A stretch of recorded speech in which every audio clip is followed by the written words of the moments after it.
কিন্তু আমার এই যে রক্তটা, এটা রেড লাইন ছিল তারেক রহমান। এই রক্তের প্রতিশোধ আমি আপনার থেকে ইনশাআল্লাহ নিব, কড়ায় গন্ডায় বুঝে নিব ইনশাআল্লাহ। যারা পাট খেতে ধান খেতে যে সকল সৈনিকেরা এত বছর লুকিয়েছিল, যে সকল সৈনিকেরা জেলের ভিতরে ছিল, লন্ডনে কিংবা শিলংয়ে ছিল, জনগণের রক্তের বিনিময়ে তারা ক্ষমতায় এসে জনগণের উপরে আবার জুলুম শুরু করেছে। এদিকে আবারও হামলার শিকার হলেন নাসিরউদ্দিন পাটোয়ারি। রাতে সিলেটের জৈন্তাপুরে জুলাই পদযাত্রা শেষে ফেরার পথে তার গাড়ি বহরে পাথর ছোড়া হয়। এতে গাড়ির কাঁচ ভেঙে যায়। আহত হন নাসিরউদ্দিন পাটোয়ারি সহ 2 জন। হামলার বিষয়টি তার ফেসবুক আইডিতে জানান তিনি। সেখানে তিনি বলেন, তাদেরকে আহত করে ভুল করছে সরকার। এনসিপিতে নাসিরউদ্দিন পাটোয়ারি বহুজন রয়েছে। আপনারা এক নাসিরউদ্দিন পাটোয়ারিকে যদি সহ্য করতে না পারেন, বাংলাদেশের আনাচে কানাচে সকল জায়গাতে নাসিরউদ্দিন পাটোয়ারিদের জন্ম হবে। জুলাইয়ের প্রোগ্রাম করতে গেলে বিভিন্ন জায়গায় হামলা করে চোখ উপড়ে ফেলা হচ্ছে। শহীদের এই রক্তগুলো অভিশাপ হয়ে তাদেরকে ধ্বংস করে ছাড়বে। তাদের এই মসনদ একদিন অভিশাপের কারণে তছনছ হয়ে চুরমার হয়ে যাবে ইনশাআল্লাহ। একটা আওয়ামী লীগের দুঃশাসন আমরা দেখেছি, সে আওয়ামী লীগের দুঃশাসন আমরা দেখতে চাই না। আমরা তারেক রহমানের সরকারকে বলতে চাই, আওয়ামী লীগ বাংলাদেশে ফ্যাসিবাদ চাপিয়ে দিয়ে যে অপরাধ করেছিল, সে অপরাধের প্রায়শ্চিত্ত তাদেরকে করতে হচ্ছে। তেমনি ভাবে যদি তারেক রহমানের বিএনপি সরকার বাংলাদেশের উপরে জুলুম নিপীড়ন চাপিয়ে দেয়, তাদেরকেও তার প্রায়শ্চিত্ত করার জন্য প্রস্তুত থাকতে হবে। ঢাকায় আমাদের প্রতিমন্ত্রী ইশরাক ভাই সাদেক হোসেন খোকার ছেলে, তিনি বিক্ষোভ মিছিল করছেন, নাম উল্লেখ করেন নাই, কিন্তু বিক্ষোভ মিছিল করছেন তারেক রহমানকে নিয়ে সমালোচনা করার বিরুদ্ধে। বিক্ষোভ মিছিল করছেন তারেক রহমানকে নিয়ে আমাদের মন্তব্যের কারণে। প্রধানত বিক্ষোভ মিছিলটা করছেন নাসিরউদ্দিন পাটোয়ারির বিরুদ্ধে। তাহলে জনাব ইশরাক হোসেন, একজন ব্যক্তি নাসিরউদ্দিন পাটোয়ারিকে কথা বলার যদি আপনি স্বাধীনতা না দিতে পারেন, তাহলে আগামীর বাংলাদেশে এই যে 20 কোটি মানুষ, সেই 20 কোটি মানুষের বাক স্বাধীনতা আপনি তো কোনোদিন রক্ষা করতে পারবেন না। অনুভব করি যে দেখেন হলো আমার হাতে হলো ইটটা হলো অনেক জোরে হলো আইসা লাগে, এবং প্রথমে হলো গ্লাসটা ভেঙে আমার সাথে যে আমার সহযোগী ছিল সে অনেক রক্তাক্ত হয়েছে, এবং ওইটার পরে আবার আমার কাছে এসেছে। গাড়িতে ইটটা এখনো আছে। এটা আমি পার্সোনাল জায়গা থেকে তারেক রহমানের উদ্দেশ্যে বলবো, আপনি মস্ত বড় একটা ভুল করেছেন, এবং এই ভুলের কাফারা আমি এটা পার্সোনালি নিলাম, আপনাকে দিতে হবে। আমাকে শেখ হাসিনা একবার জেলে নিয়েছিল, তার কাফারা উনি দিয়েছে, দিল্লিতে আছে। আমি আপনাকে অনেক আগে সতর্ক করেছিলাম, আপনি সতর্ক হন নাই।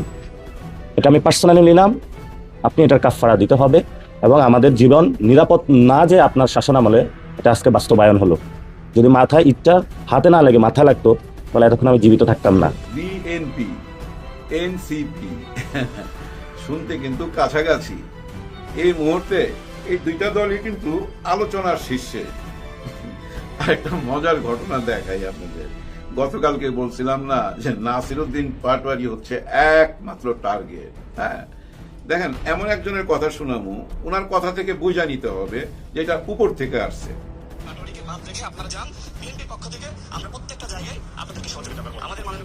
প্রথমটা তো বুঝতে পারছেন কি, পাটোয়ারিকে বাদ দিয়া আপনারা যে কোনো জায়গায় যান, যে কোনো জেলায় যান, কেউ আপনাদের উপরে আক্রমণ করবে না, এই গ্যারান্টি উনি দিচ্ছে। দেখেন আবার শুনেন, আপনারা যান, বিএনপির পক্ষ থেকে আমরা প্রত্যেকটা জায়গায় আপনাদেরকে সহযোগিতা করবো। আমাদের মাননীয় প্রধানমন্ত্রী তিনি অত্যন্ত সহনশীল, আন্তরিক এবং বিনয়ী। আমাদের অপোজিশনে এই মুহূর্তে যারা আছে, আমি মনে করি মাননীয় প্রধানমন্ত্রীর যে আচরণ, আন্তরিকতা, সেখান থেকে তাদের অনেক কিছু আচরণ এবং ওনার চলাফেরা ফলো করতে বলতেছে। আমি জানি না, আমাদের দেশের বয়স হয়ে গেছে 55 বছর। প্রথম আসলো তাজউদ্দিন সাহেব, তারপরে বঙ্গবন্ধু শেখ মুজিবুর রহমান, শহীদ প্রেসিডেন্ট জিয়াউর রহমান, এরশাদ সাহেব, আমাদের শেখ হাসিনা, বেগম খালেদা জিয়া, আর মাঝখানে 18 মাস ডক্টর ইউনূস, আরো কেউ কেউ ছিল। কার কাছ থেকে কি শিখছে কে আমি জানি না। হ্যাঁ, কেউ কিছু শিখতে চায় না তো ভাই। কারণ কি জানেন, আমরা মানুষের সমালোচনা করতে পছন্দ করি। আর কেন করি? দরকার আছে। এই সমালোচনা না করলে না ভাই, এই সমাজ নষ্ট হয়ে যাবে। তো মনে করেন আমি একটু ভুল পথে গেলে আপনি সমালোচনা করতেই পারেন, আর এটা আমাকে মাইনা নিতে হবে। আপনার সমালোচনাই আমাকে একটা গাইডলাইন দিবে যে তুমি এদিকে না, এদিকে না, এদিকে যাও। কারণ কি জানেন, সমাজে যা কিছু আমরা দেখি আমাদের কাছে খারাপ লাগে বুঝলেই তো সমালোচনা করি। আবার এমনও আছে যে সমালোচনা করার জন্যই সমালোচনা করা, আবার এমনও আছে পয়সা দিলে সমালোচনা করা হয়। হ্যাঁ, পয়সা দিয়ে আমার প্রশংসাও করা হয়। ওই যে ওবায়দুল কাদের কিন্তু বলতো একটা কথা যে আওয়ামী লীগের পতন হইলে 2 লক্ষ ওই পারে চলে যাবে, 2 লক্ষর কথা বলছে। তার মানে উনি জানতো এই দেশে গৃহযুদ্ধ হবে, কারণ আওয়ামী লীগ এত জুলুম কইরা ফেলাইছে, তাদের পতন হওয়ার সঙ্গে সঙ্গে ঝাঁপায়া পড়বে, এই জন্যই কথা বলছিল। কিন্তু সেটা তো হয় নাই, এবং সেটা যে হয় নাই এর পিছনে অবদান আছে ভাই জামাত ইসলামের আছে এবং ছাত্র শিবিরেরও আছে। তখনও কিন্তু এনসিপির জন্ম হয় নাই, এর অনেক পরে এনসিপির জন্ম হয়েছে। দেশের পরিস্থিতি একটু ঠিক হওয়ার পর এনসিপির জন্ম হইল। আর সেই এনসিপি আজকে কোন পর্যায়ে আছে বলেন তো? এই যে শিশু, সেই দিনই জন্ম হয়েছে, আজই দেখেন সবচেয়ে বড় বিরোধী দল হয়ে গেছে। জামাতের আলোচনা একটু পিছিয়ে গেছে না? জামাতের আলোচনা আছে এই মুহূর্তে? না, নাই। এবং ওই সংসদের দিকে তাকান, বিএনপির জন্য চ্যালেঞ্জ মনে হয় জামাত ইসলামকে? মোটেও মনে হয় না। বিএনপি মনেই করে না ওনারা আমাদের জন্য কোনো চ্যালেঞ্জ, এবং ওনারা এমন কোনো চ্যালেঞ্জ সামনে আনতে পারে নাই যার কারণে বিএনপি এই সংসদে বিব্রত বোধ করছে। এরকম কোনো চ্যালেঞ্জ এই পর্যন্ত আসে নাই।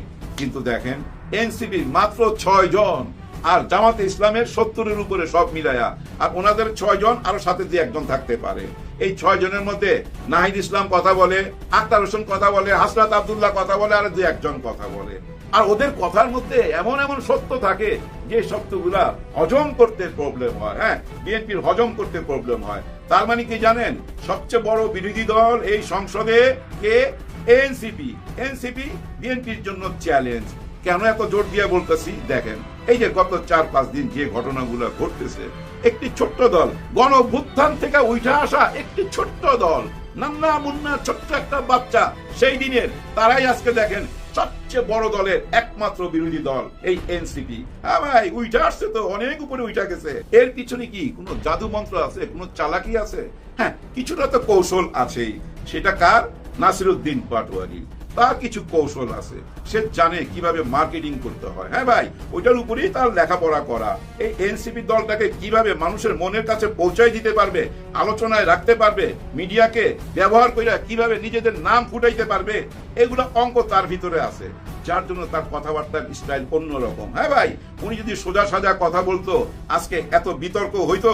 এই যে রাশেদ খান বলতেছে, রাশেদ খানের কথা মূল্য দিতে হবে তো, কারণ উনার উঠা বসা কার সাথে? পিএম এর সাথে। তার মানে কি জানেন, পিএম এর মনের কথা উনি তো জানে, নাইলে উনি এই কথা কেন বলবে? যে কোনো জায়গায় যাইতে পারেন আপনারা, কিন্তু নাসিরউদ্দিন পাটোয়ারিকে নেওয়া যাবে না। এমনও হইতে পারে তার ব্যক্তিগত, এমনও হইতে পারে তার ব্যক্তিগত অভিমত, কারণ নাসিরউদ্দিন পাটোয়ারি তাকে বলছিল না যে জুতা টানার কথা, আবার সেও কিন্তু এই অনলাইনে আইসা ওই যে শুয়োরের সাথে বাচ্চা বইলা ভাই গালাগালি যেভাবে পারছে সেভাবেই করছে। এর কিন্তু ভীষণ রাগ, এই রাশেদ খানের কিন্তু ভীষণ রাগ এই নাসিরউদ্দিন পাটোয়ারির উপর, যার জন্য তারে খায়া দিতে চায়, তারে রাইখা যাও, তারে নিয়ে গেলে আবার মাইট দিতে পারি, এই ভয়টা ঢুকাইতে চায়। কিন্তু কথা হচ্ছে গণ অভ্যুত্থান থেকে উঠে আসা ছোট্ট একটা দলকে এত বড় দল বিএনপি কেন এতটা গুরুত্ব দিচ্ছে? শ্রীমঙ্গল থেকে ওই হবিগঞ্জ পর্যন্ত তো দেখছেন কি অবস্থা, যেভাবে পুলিশ, বিজেপি, প্লাটুনে প্লাটুন, পুলিশও ছিল ভাই 400-500, তার মধ্যে আবার মাঝখানে ছিল ছাত্র দলের ক্যাডাররা, উনারা ছিল, সবাই মিলা কেন উনাদেরকে রুখতে চাইলো। হামলা হয়েছে তাদের উপর, মামলা করতে যাবে, সে মামলা নিয়ে কত রকম কেলেঙ্কারি, পরে মামলা নিছে, কিন্তু এর মধ্যে আবার নতুন মামলা হয়েছে। সেটা কি জানেন? আমাদের নাসিরউদ্দিন পাটোয়ারি আইফোন চুরি করছে, আরো কে কে জানি কি কি চুরি করছে, এরকম মামলা হয়ে গেছে। ওই যে অতীতে শুনছিলেন না আমাদের এই যে বর্তমান যে শিক্ষামন্ত্রী, উনি নাকি ভ্যানিটি ব্যাগ চুরি করছিল, এরকম কথাই শুনছিলাম আওয়ামী লীগের আমলে। তার মানে ওইখান থেকেই উঠে আসলো এখন ওই আইফোনের মধ্যে। তার মানে চোর বানাইতে হবে, তাই না? ওকে চোর বানাইতে হবে। ওই যে বলে না ওকে বাদ দিয়ে যাইতে হবে, নাইলে পিটুনি, ওকে বাদ দিতে হবে, মাইনাস করতে হবে। কিন্তু মাইনাস হবে না, কারণ কি জানেন? অঙ্গাঙ্গি ভাবে জড়িত তো এনসিপির এই কয়েকটা মানুষ, অঙ্গাঙ্গি ভাবে জড়িত তো এনসিপির এই কয়জন, ওরা তো মৃত্যুর মুখ থেকে বাইচে আসছে। এই জুলাই গণ অভ্যুত্থানের সাথে তো তারা জড়িত ছিল। অনেক আইসা বলেন 17 বছর যাবত আমরা ভিত তৈরি করছি, আর ওই ভিতের উপরে আইসা তারা জয় ছিনিয়ে নিয়ে যাবে, এটা তো হইতে পারে না। কেউ জয় ছিনিয়ে নিবে না। আপনাদের দাবি তো আমরা মাইনা নিয়েছি না। আপনারা বলছেন লন্ডন থেকে পরিচালনা করছেন এই জুলাই গণ অভ্যুত্থান, আপনারা বলছেন এই শিলং থেকে পরিচালনা করছেন এই জুলাই অভ্যুত্থান। আপনারা না থাকলে এই জুলাই বিফল হয়ে যেত। এই জুলাই সফলতা আসছে আপনাদের কারণে, আপনারা দাবি করছেন, সেটা তো আমরা মাইনা নিছি, অস্বীকার যাই না তো। কিন্তু ওই 50 ভাগ ভোট নিয়ে আপনারা এখন দেশ চালাইতেছেন। জনগণের 70% ভোটে কি করলেন সেটা বলেন না বলেই তো এত কথা। যাই হোক, আজকে এই সাবজেক্ট না, সাবজেক্ট হচ্ছে ভাই এখন কে কার। দেখেন বর্তমান রাজনীতিতে কে কার, এর মধ্যে শুনছেন না 11 দল ভাঙ্গা যাইতেছে, মামুনুল হক সাহেব বাইরে হয়ে গেল, উনি আর এনাদের সঙ্গে নাই, এর মধ্যে এনসিপিও ভাঙ্গা যাইতে পারে, বহু রকম কথা শুনছেন, সব কথা ভুয়া কথা। দেখেন, সরকারি দলের পক্ষ থেকে জায়গায় জায়গায় বিরোধী মতকে দমন করার জন্য বিভিন্নখানে হামলা করা হচ্ছে, গাড়ি ভাঙচুর করা হচ্ছে।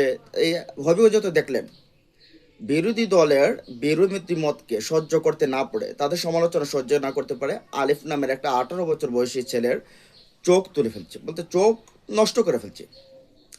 এখন যে কাজটা শেখ হাসিনা করতো, ভিন্ন মতকে সহ্য করতে পারতো না, আর সেই কাজটা আবার তারেক রহমানের সরকারও করছে। এখন সেই যে পুরনো বন্দোবস্ত, সেই যে পুরনো রাজনীতি, সেই পুরনো রাজনীতি যদি এখনও থাকে, তারেক রহমান যদি সেই স্টাইলে চলতে চায়, তাহলে তো আবারও ছাত্র জনতা জাগবে। দেশের ভেতরে এখনও দেখেন যে ডক্টর ইউনূসের সময় যে জিনিসপত্রের যে দাম ছিল, এখন তার চেয়ে দ্বিগুণ দাম। মানুষ অসহায়, চাঁদা এমন কোনো জায়গা নেই, এমন একটা সেক্টর নেই যেখানে চাঁদা হচ্ছে না, মামলাবাজি আছে, বিভিন্ন কিছু তো আছেই। তো এই যে বিরোধী দলকে কথা বললেই, তাদের এই যে বিভিন্ন অপকর্ম তুলে ধরলেই যে তাদেরকে মেরে ফেলতে হবে, তাদের উপরে আক্রমণ করতে হবে, এগুলো আসলে একটা দলকে ফেসিস্ট করে তোলে। আর এই ফেসিস্ট হলে শেষ পরিণতি কী হয়, শেখ হাসিনার থেকে শিক্ষা নেওয়াটা ভালো। তো তারেক রহমানের সরকারকে হুঁশিয়ারি করেছে এই জামায়াতের পক্ষ থেকে, এনসিপির পক্ষ থেকে বিভিন্নভাবে তাদেরকে হুঁশিয়ারি করেছে যে এভাবে চলতে থাকলে কোনো কিছু ভালো হবে না। তো যাই হোক, এই যে বলছে আপনারা এই বিষয়গুলোতে আপনাদের কি বলেন জানাদের। কনক ভালো থাকুন, সুস্থ থাকুন, আল্লাহ হাফেজ।